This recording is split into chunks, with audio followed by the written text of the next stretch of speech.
ও উত্তর। সাম্প্রতিক প্রশ্ন ও উত্তর। ১. মৌলানা ভাসানী সেতু কোন নদীর উপর অবস্থিত? উত্তর তিস্তা নদী। উদ্বোধন ২০ অগস্ট ২০২৫। ২.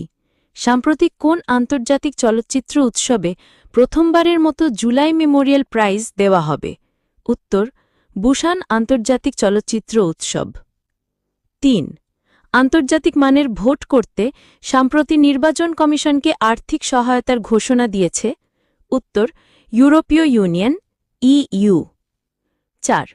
বাংলাদেশ ব্যাংকের প্রতিবেদন অনুযায়ী খেলাপি ঋণ ৫০%ই উৎপাদনমুখী শিল্পে। ৫. এশিয়ার মধ্যে প্রবাসী আয় বাংলাদেশের অবস্থান কততম? উত্তর পঞ্চম। ৬. বাংলাদেশে নিযুক্ত ইইউ এর রাষ্ট্রদূত কে? উত্তর মাইকেল মিলার। ৭. জেইতুন অঞ্চলটি কোথায়? উত্তর গাজা, ফিলিস্তিন। ৮. বিশ্বের বৃহত্তম জ্বালানি তেল রপ্তানিকারক দেশ? উত্তর সৌদি আরব। ৯. রাষ্ট্রের চতুর্থ স্তম্ভ কোনটি? উত্তর গণমাধ্যম। ১০. মশাবাহী রোগ ডেঙ্গু জ্বর, chikungunya, malaria, yellow fever, filaria cis.